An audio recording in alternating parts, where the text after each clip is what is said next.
Hi అండి, welcome to Seshas kitchen. ఇవాళ instant టమాటా పచ్చడి అండి. వైట్ రైస్లోకైనా, దోశల్లోకైనా, ఇడ్లీకైనా చాలా బాగుంటుంది అనమాట. అది ఎలా చేయాలో మీకు చూపిస్తాను. ఇవ్వండి టమాటాలు, ఇవి ఒక కిలో అండి. ఇవి నీట్గా ముందు మనం శుభ్రం చేసుకోవాలి. ఇలా కాయకి మొత్తం నీట్గా డస్ట్ అనేది లేకుండా శుభ్రంగా కడిగేసుకోవాలండి. కడిగేసుకొని ఇలా కడిగిన తర్వాత తడేదనేది లేకుండా పొడిగుడ్డతో మనం నీట్గా తుడిసేసుకోవాలండి. తడి ఉండకూడదు అనమాట. ఒక 5 నిమిషాల పాటు తుడిసిన తర్వాత ఆరబెట్టుకోవాలి. ఇలా కాయ మొత్తం తడి లేకుండా తుడిసేయాలండి. తుడిసిన తర్వాత కూడా ఒక గాలికి ఒక 5-6 నిమిషాలు, ఒక కనీసం 10 నిమిషాలు అయినా మనం ఆరినివ్వాలండి. ఆరిన తర్వాత కానీ కట్ చేసుకోకూడదు అనమాట. చిన్న వాటర్ చుక్క ఉన్న పచ్చడి వెంటనే పాడైపోద్దండి. అందుకని అసలు తడి అనేది లేకుండా మనం ఇలాగా తుడుచుకోవాలి. పళ్ళు తీసుకునేటప్పుడు కూడా టమాటాలు కూడా మచ్చలు లేనివి నీట్గా ఉన్నాయి తీసుకోవాలండి. ఇలా స్టవ్ ఆన్ చేసుకొని కళాయి పెట్టుకోండి. 1 స్పూను మెంతులు, ఇవి కొంచెం వేగిన తర్వాత అప్పుడు ఆవాలు యాడ్ చేయాలండి. స్పూన్ మెంతులు ఇలా వేగిన తర్వాత 2 స్పూన్లు ఆవాలండి. ఇవి కూడా కొంచెం చిట్లిన తర్వాత వెంటనే తీసేయడం. కొంచెం వేగిన తర్వాత స్మెల్ వస్తుందండి మనకి. వెంటనే మనం చిటపట్లాడగానే కట్టేయడమేనండి. ఆవాలు వేగిపోయండి. ఇన్ని చల్లారిన తర్వాత పౌడర్ చేసుకోవాలి. ఒక 2-3 స్పూన్లు ఆయిల్ వేస్తున్నానండి. మనం కట్ చేసి పెట్టుకున్నాం కదండి టమాటాలు, ఇవి ఇందులో వేసేసుకుందాం. టమాటా ముక్కలు బాగా మగ్గాలంటే పైన మనం మూత పెట్టుకోవాలి. మగ్గాయి కదండి, ఒకసారి కలుపుకుందాం. ఇలా పైకి కిందకి కలుపుకోవాలి. మెత్తగా పేస్ట్ అయిపోయేలాగా కలిపేసుకోవచ్చు అనమాట.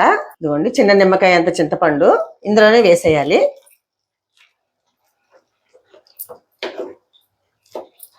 ఈ వాటర్ అనేది ఎంత లేకుండా మీగలాగా అయిపోయే వరకు కూడా మనం మగ్గించుకోవాలండి. చిన్న చిన్న ముక్కలుగా అనిపించింది అనుకోండి, ఇలాంటి స్మాషర్ తోటి మనం ఇలా అనుకుంటే సరిపోద్ది. మిక్సీ పట్టుకోకలేదండి. మిక్సీ పట్టుకుంటే మరీ పేస్ట్ లా అయిపోద్ది అనమాట.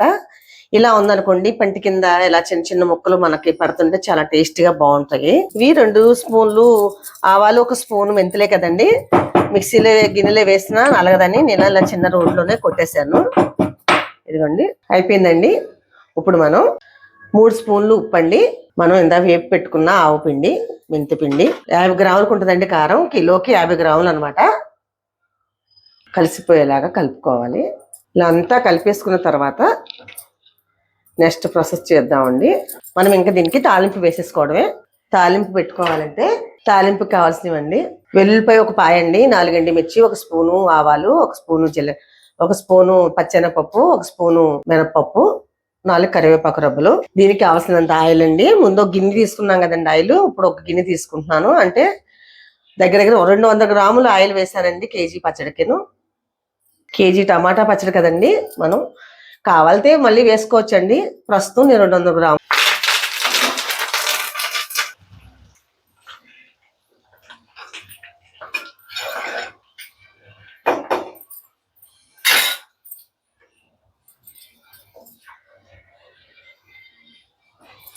ఇలా వేపుకున్న తర్వాత చక్కగా ఇలాగా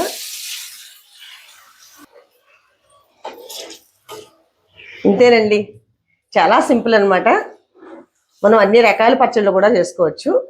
ఏ మిక్సీలోనూ పట్టుకోకలేదండి. చూసారండి, మనం తీసుకునే టమాటాలు బాగుండాలండి. బాగా లోన జ్యూసీగా ఉన్న టమాటా తీసుకున్నాం అనుకోండి, పళ్ళు బాగా ఇలా చక్కగా మనం బాయిల్ చేసేటప్పుడే ఇలాగ మనం ఉడకపెడతాం కదండి ఆయిల్లో వేసి, అప్పుడే చక్కగా ఇలాగా మగ్గిపోద్ది అనమాట అండి. మిక్సీలో వేసాం అనుకోండి ఇంకా పేస్ట్లా అయిపోయి మనకు అంత టేస్ట్ ఏం అనిపించదు. ఇది ఇలా చేసుకున్నది చాలా టేస్ట్ వస్తుంది అనమాట. చూడు,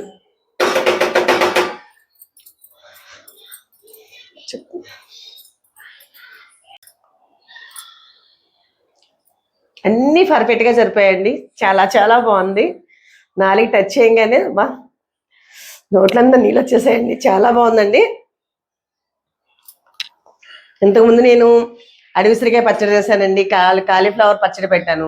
మీరు చూడనట్లయితే ఆ వీడియో కూడా చూడండి. లైక్ చేయండి, షేర్ చేయండి, సబ్స్క్రైబ్ చేయండి. నెక్స్ట్ వీడియో కలుద్దామండి. బాయ్. ఇలాగా చిన్న చిన్న జాడీలు ఉన్నా సరేనండి, లేకపోతే పెద్దది కొంచెం మంచి ప్లాస్టిక్ డబ్బాలు వస్తున్నాయి కదా, అలాంటి దాంట్లోనైనా పెట్టుకొని ఒక వారం పాటు బయట ఉంచుకోవచ్చు కానండి, ఎక్కువ రోజులు ఉంచుకోకూడదు. ఎందుకంటే ఇన్స్టెంట్గా చేసుకున్న పచ్చడి తొందరగా పులదార వాసన వస్తుందండి. అందుకని ఎప్పుడు ఫ్రిడ్జ్లో ఉంచుకుంటే మటుకు 1-2 నెలల్లో ఎటువంటి స్మెల్ రాకుండా చాలా బాగుంటుంది అనమాట.